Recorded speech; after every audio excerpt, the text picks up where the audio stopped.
Alter ego personality development profile. Use the arrow keys to move the pointer next to a response. Press space to select that response. Let me select my own personality. Let the computer select my personality. Let computer select my personality, then let me examine or edit it. I need to make my own personality, right? I'm a light sleeper who stirs at even the slightest sound. This is absolutely true. I'm so bad. It doesn't matter. Like, a dog barking, like 500 yards down that way will wake me up. Somebody sneezing in my neighbor's house, I'll wake up to it. Revenge is sweet. How do we get there? Oh, I'm likely to speak whatever comes to my mind. I'll probably try to answer normally. I'm a light sleeper. Revenge is sweet. I am fascinated by car accidents and their disaster scenes. I don't think... No. No. Why would this be a question? See, this is one of those tests where it's trying to find the psycho. Oh, I feel tired. Sometimes I'm tired. Oh, impress people if you want. Yeah, car accidents are cool, right? Yeah. No, wait. Please select the stage of life at which you would like to begin the game. Birth and infancy. What, you could be a baby? Are we going to try to live all through our whole life here? You are in a warm, dark, comfortable place. This has been your place since you became aware that you are alive. It's almost time to enter a different world now. Select an action. Stay in a little longer. Come out fighting. Come out peacefully. Stay in a little longer. You start swinging at the doctor. I'm staying in a little longer. Okay, you certainly can't be blamed for wanting to stay someplace safe and warm. Besides, you are learning early the social merits of being fashionably late. Sure am.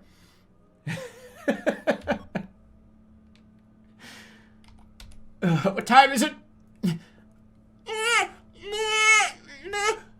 4:15 p.m. You're lying down in your crib and are greeted by a nosy neighbor who has a child just around your age. The neighbor says, "My, look at that funny little nose."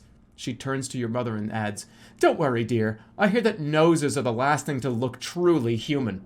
She picks you up. Angry and vengeful. Collect a mouthful of drool. A nice puddle of saliva has formed on the inside of your mouth. Open your mouth and drool on the neighbor. Yeah. Talk about my fucking nose? I'm gonna ruin your shirt. A gooey stream showers your neighbor's face and hands while you give her a glassy-eyed smile. She places you back in the crib and excuses herself. Revenge. Use revenge. Revenge. That's not revenge. It is. Maybe it is. Mom and Dad are entertaining some friends and you are minding your own business, sitting quietly in a corner of the room. Suddenly, a man with a big nose and a shiny head puts his face right up to yours and said something in a loud voice. Scream in a loud voice. Hit the man in the nose.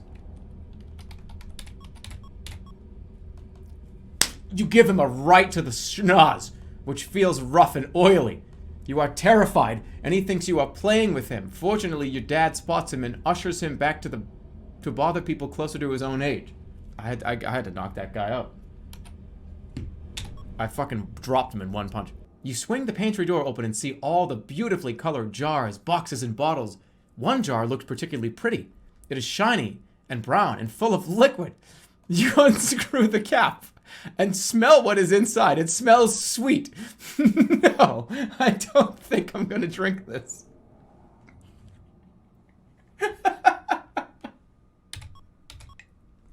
You've just avoided a potentially lethal accident. Your good judgment has saved your life.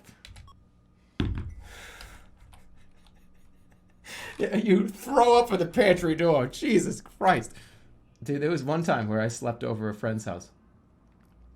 And I slept on the couch. And I was like, I don't know, maybe like 14 or something, 13. I was old enough. I was like old. So in the middle of the night, I was like, I touching my face and touching my nose and touching the blanket that I had. And the next morning, after doing that a few times, I got up and realized that I had blood. I had like a bloody nose. And when I didn't even know. And it was like on the blanket, and I had like a fucking panic attack. I was like, oh my God, they're gonna hate me. What do I do? What do I do? What do I do? At first, I like folded it up a shitload of times and like put it in the corner. And I was like, no, I can't do that. I have to like, they're gonna find it. They're gonna know it's me. Eventually, like, I told my friend, I was like, hey, did you? I first tried to, I put it on him. Did you have like a bloody nose when we were sitting on like the couch? No, man, no. Oh. Well, it's on there. It's on. Wait, it is. Oh yeah, there is. Okay. Was it you? I don't know. It may be one of us. That'd have been me or you. It may have been you. May have been me or you. The coward way out. 34, by the way. This didn't happen last week. This happened like 20 fucking years ago. 34. Yeah, 34, by the way. This happened last Saturday. You're in a sandbox playing with your favorite toy. A larger, stronger child pulls it away from you and screams, "Mine!" What the fuck did you just do? Give it back.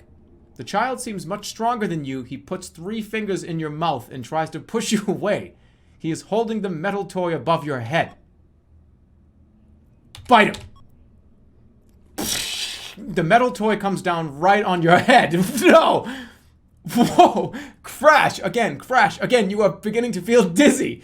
You cry out, crash, crash. He finally stops, but your head and face are covered in blood. His mother takes him away before either one of your parents can tell what happened. He was a problem child with very aggressive tendencies. He's done this to other children too. You were treated unfairly. He was smashing the... Did I get the toy back? I'm now a kid. Are we going to try to make it all the way through this? We're going to try to actually get all the way through. Welcome to childhood. I wonder how many more opportunities there are to, like, die. One of your playmates is the daughter of your mother's friend. Her name is Cindy. One day, while you and Cindy are alone, you become very curious about one another. Cindy suggests that you play a make-believe game of doctor.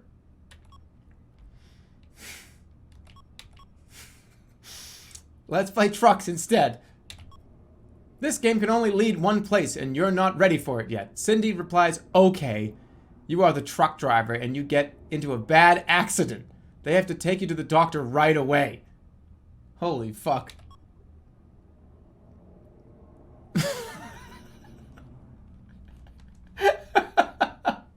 Wow, that's next level bait.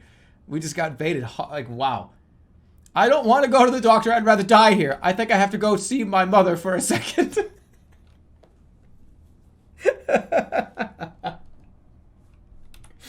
I don't want to go to the doctor. I'd rather die. Cindy says, you're a big baby. I don't want to play with you anymore. She walks away in a huff. Your mother has given you permission to have a party. What? Why? You want to invite most of the kids from your class. There's one child that you have second thoughts about inviting. His name is Louis Fayback. All of the kids call him Louis Feedbag because he's very fat. You mention to your group of friends that you are thinking about inviting Louis. They make faces and pig noises. Some of them say that if you invite the bag, they will stay home. What? No. What's wrong with Louis? You guys need to chill the fuck out. Nothing's wrong with Louis. You call the kids who don't want him there a bunch of jerks and threaten to beat up anyone who makes fun of Louis at your party. You've shown courage and tolerance for individual differences, and this has made you stronger.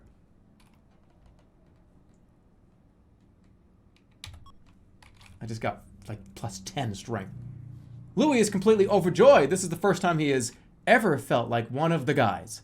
Some of your friends do stay home that night and refuse to speak with you at school.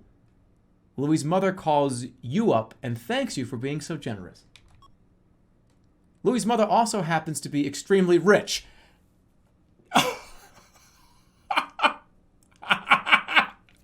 On your next school vacation, she flies you and Louis to Hawaii for a week to stay with relatives there. Aloha.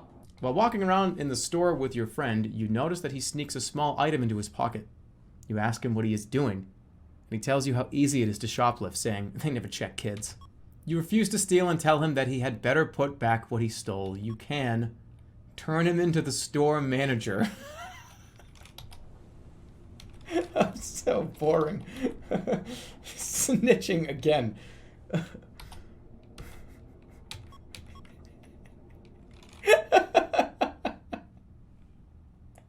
What a fucking bad friend. You are positive that if he gets caught, you will also get in trouble. You tell the manager that he has stolen something. Your friend calls you a traitor and punches you in the stomach. But you feel like you have done the right thing. Physical spirit shows a slight decrease. Trustworthiness and anxiety both increase. How do I check my stats? You traitor! It is a beautiful day. You and your friends are having a great time. At the top of the rock, you and your friends get silly and start to push each other, each claiming, I'm king of the hill. One of your friends pushes you a bit too hard and you begin to slip off the rock. For a moment, it looks as if you can regain your balance, but you don't. You tumble off the rock and fracture your skull. What? But you don't. You tumble off the rock and fracture your skull in 3 places. You've just passed through childhood phase of life. Because you died. You're hanging around at your friend's house. There's nobody home but you and he. What? Oh, right. Your friend goes into his parents' bedroom and emerges with a small yellow box. He opens the box and shows you his father's gun.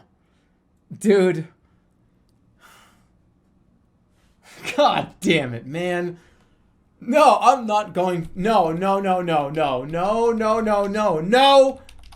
Anxious, leave. Curious, no. Anxious, No. Bye. Put it away. Anxious, run. You don't want any part of that thing. You tell him to put it away. He laughs. Ah!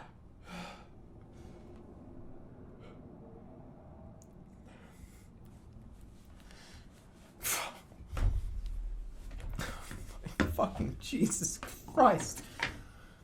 You don't want any part of that thing. You tell him to put it away. He laughs and tells you that he takes it out all the time. He calls you a baby for being frightened. On the way back in the bedroom, he trips. The gun blows a hole in the ceiling. You excuse yourself, saying you think it's time for you to go. Time to go. Jesus fucking Christ. You were at the Burger Palace at 12:30 in the afternoon on a Saturday. You and your friends are bragging about various disgusting things you have done with food. Okay, yeah. I'm curious now. Larry dares you to stuff a double gigantoburger with cheese, extra sauce, pickles, and dressing into your mouth and eat it all in one bite. Oh yeah, let's fucking go. The burger begins to slide into your cavernous mouth, moistening your lips with grease. You hit a slight snag, which causes a minor backup. A large drop of secret sauce begins to roll down your chin and neck. Your friends begin to cheer you on. Go, go, go, go, go, go, go, go, go, go. You begin to gag. You think perhaps the burger has you beat. Go, go, go, go, go, go. Your friends beg you to go on. Let's go, go, go, go. Your eyes are beginning to...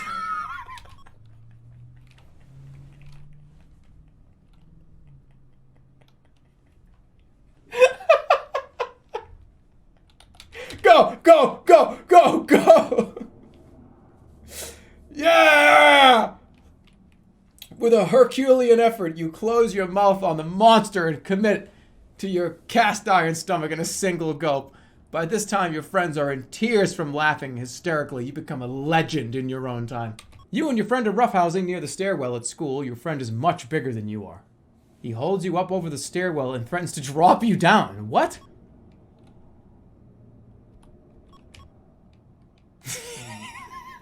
You look down at the long drop and close your eyes. Stop, please. Am I 18 yet? No. Coward! You have just passed through adolescence. We did it. I made it through infancy, childhood, adolescence. I broke my neck once. I landed once on my head from a rock. And that's it. Everything else is good. Make it a little bit bigger. Alright. You are driving in a car with a friend when he runs over a dog. What? Wait.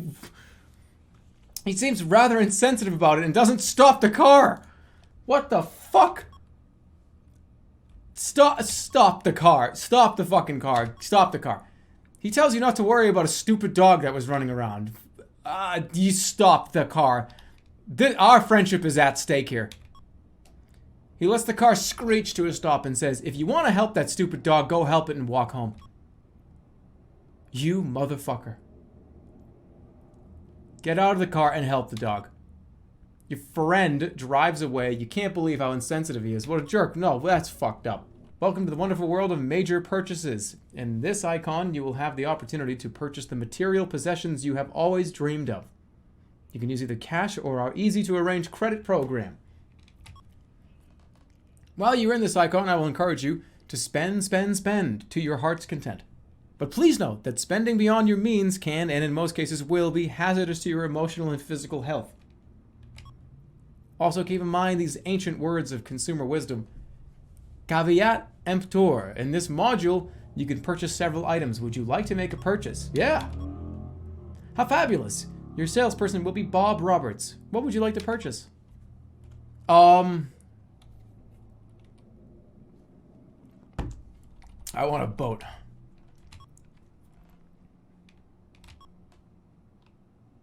You can buy 3 kinds of boats.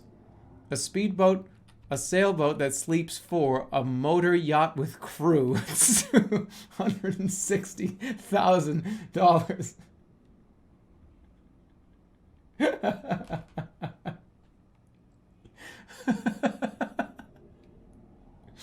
Instantly, I get approved for a loan. Ahoy, Captain Moneybags! It won't be long before you own your own ocean to go along with it. How would you like to pay for this with credit? One of your friends is getting married next Sunday. And you've been invited to his bachelor party. The best man for the wedding has hired a performer for the evening. Her name is Helga, the Norwegian Torch. Her talent is taking off all of her clothing, dousing herself with a flammable liquid, setting herself ablaze, and dancing until the flame burns out. What? And the most amazing aspect of her performance is the fact that she damages neither herself nor her immediate surroundings. After Helga's performance, she relaxes with the people at the party, wearing nothing more than a black G-string. At various intervals during the night, she whispers to a different gentleman at the party, leaves the room with him for about 10 minutes and returns. She leans over and whispers in your ear that she would like to perform a very bizarre sexual act with you.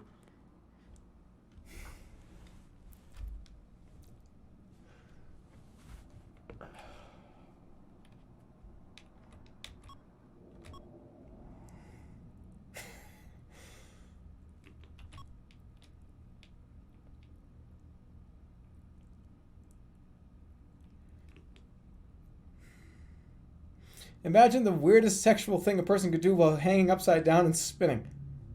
By the time Helga is finished, you don't know whether you are coming or going.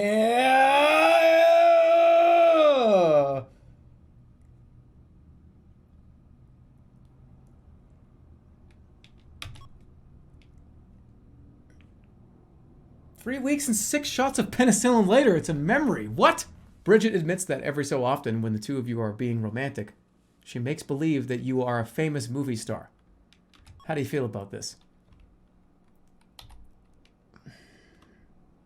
That's fine. That's okay. That's fine. Can you date me? Can we go steady? Can you be my wife now? All right. Another good date? Here we go. You are sitting in Bridget's living room. The lights are low, and the two of you are very cozy. Bridget begins to get very romantic and respond in kind. She explains that she would really like to make love with you, but doesn't have any birth control. What will you do? Suggest that you satisfy each other without intercourse. Run out to the drugstore and buy... Is she going to be mad about me driving and the car going to be parked in a different place?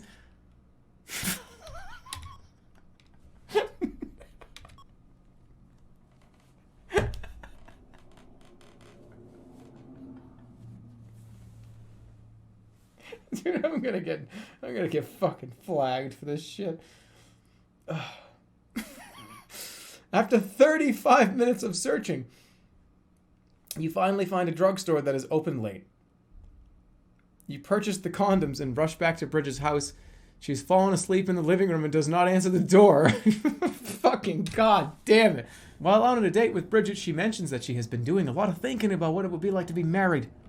What do you have to say about this? Yes, we all have dreams, don't we? What a lovely idea. Why don't we talk about what it would be like? Some aspects of married life are probably really great.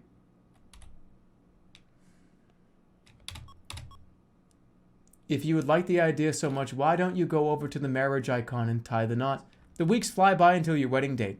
The time that passes is crucial and can determine the future success of your entire marriage. Everyone has their share of problems during this time. Unfortunately, this includes you too. Approximately 1 week before the wedding, the following happens. Your wedding day seems to be going along perfectly. It will surely be a memorable occasion. Unfortunately, you get into a car accident on the way to the wedding and have to say your wedding vows in a leg cast. Why? Your wedding night comes and you climb into bed with eager anticipation. Bridget is in the bathroom getting ready to join you. The door opens. Bridget slips into bed next to you and cuddles into the bend of your warm body. She seems... Ow! Ow! I just got like fucking crashed into... She seems peaceful and at ease. The two of you relax from the hectic excitement of the day. You both fall asleep, tired and exhausted. You don't have the typical honeymoon sex experience. The next morning, the two of you get ready to leave for your honeymoon. How will you be traveling to your honeymoon?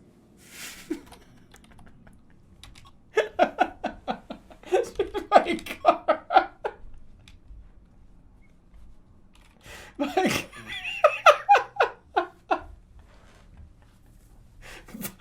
By wheelchair.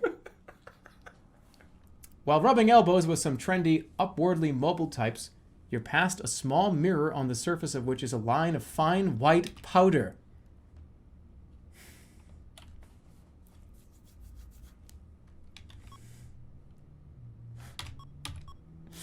Sniff. Up it goes. Is this something you think you would like to do often? No. I don't think I would like to do this often. I don't have any money. You've been going through a difficult time with an influential business person who seems to really enjoy making people miserable with his moodiness, his arbitrary decision-making, and his arrogance. You get called into his office to take the heat for a relatively minor error. The conversation begins. Look, son, I've had just about all of the incompetence from you that I can stand. What have you got to say for yourself? Don't you think I deserve a chance to explain? As a matter of fact, no, I don't, is his reply. He continues to chew you out and he finally finishes. Is that all? No, as a matter of fact, that is not all. You're fired.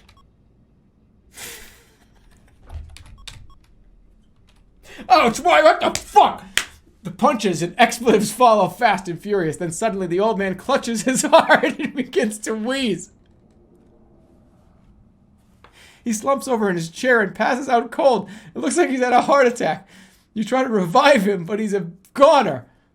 The big boss walks in while you are trying to revive him and believes you were trying to do something heroic. You get a bonus.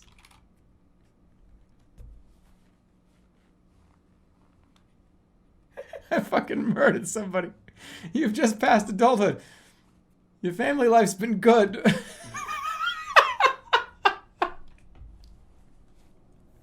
I literally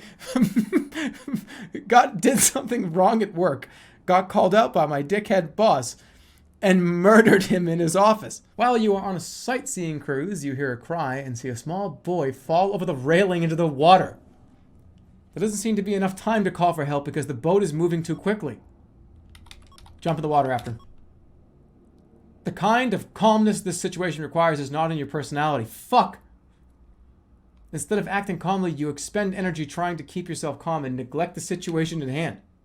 Panic does have a purpose. It mobilizes the body and prepares for an extreme situation. This would have been a much better response. Your concern with keeping calm interferes with your ability to help the boy. You both drown.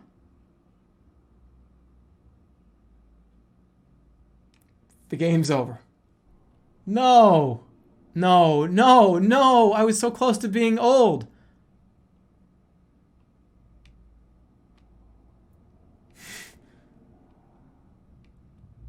No. No! No! Why did I jump in after him? God damn it, 63 years old.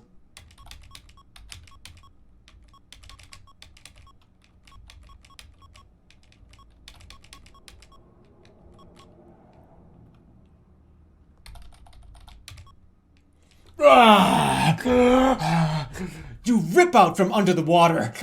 Oh, that was close. That was a close call. The thought occurs to you that it might be economical, practical, and convenient to putter around town on a small motorcycle. Yeah! Everyone thinks you're a bit off your rocker, but you think it's really great. On the way to the market one day, you notice that there is a flat stretch of open road just waiting for you to tear it up. Will you? Twist that throttle to the max. Yeah, Rumor! A group of men are getting together and forming a softball league called the Senior Sluggers. In order to play in this league, you have to be 65 or older. The idea seems like a worthwhile way of getting exercise. In the ninth inning, a high pop fly is hit directly to you. You thrust out your glove in an attempt to field the ball. The excitement of the play fills your whole body. The ball thunks solidly into the glove, knocking you off balance. Your heart is beating furiously from the thrill of making the play. You feel happy and carefree, just like a child again. Suddenly the field begins to fade and turn black.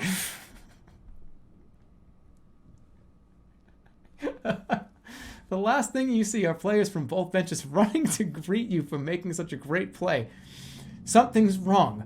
You can't run toward them. Your body and hands won't respond to your wishes, but instead of feeling frustration, you feel great peace. How you only wish you could have said goodbye. I'm dead again.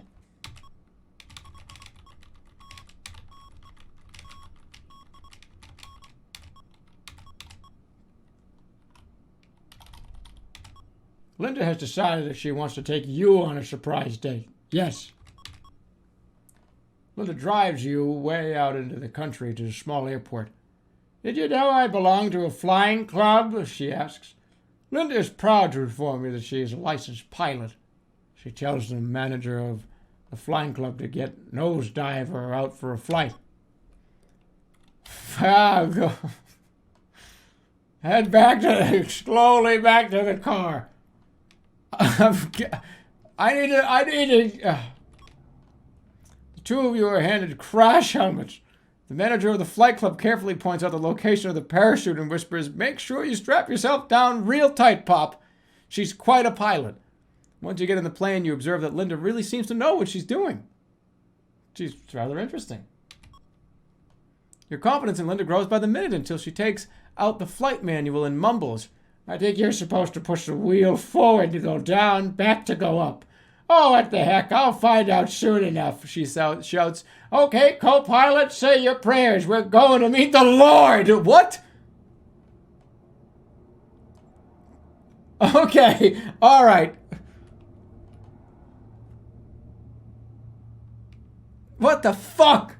Now for some fancy flying. Linda turns the plane upside down and does a barrel roll, just like the Flying Tigers. She's a bit of trouble getting the plane back on course, but after a quick consultation with the flight manual, the plane is fine.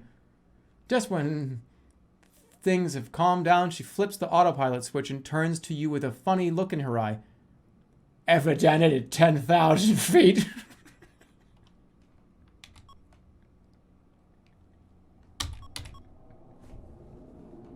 You are certainly an adventurer. The cabin space is tight, but you've got to admit it is different. Next week's skydiving.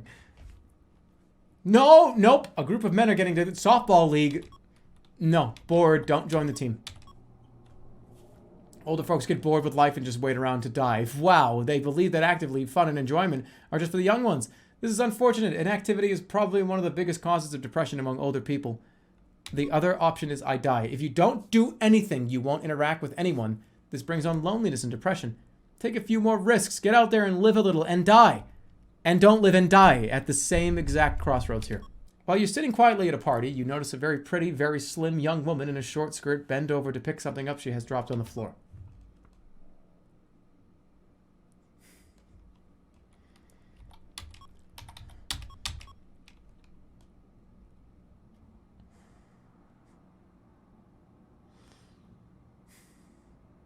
Would you like to change your mind? No, I don't want to change my mind.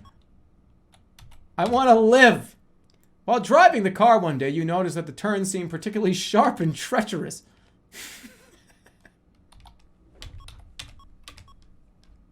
Your reflexes are not good enough to keep up this kind of speed.